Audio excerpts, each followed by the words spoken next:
Bak araba kendi kendine gidiyor, görüyor musun? Bak şu araba var ya. Bak sürükleniyor. Bak araba sürükleniyor. Böyle bir şey olabilir mi ya? Dereye bak. Nasıl taştı? Her taraf su, sel, arabaları getiriyor sel. Allah'ım sen yardım et ya giriş katta oturanlara, bodrum katta oturanlara.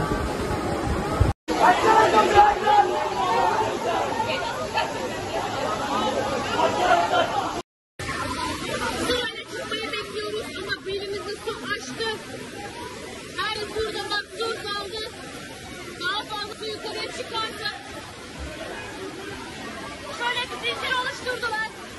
Herkesi teker teker çıkarmaya çalışıyorlar. Çocuklar. Hadi, hadi. Su belimizi aştı.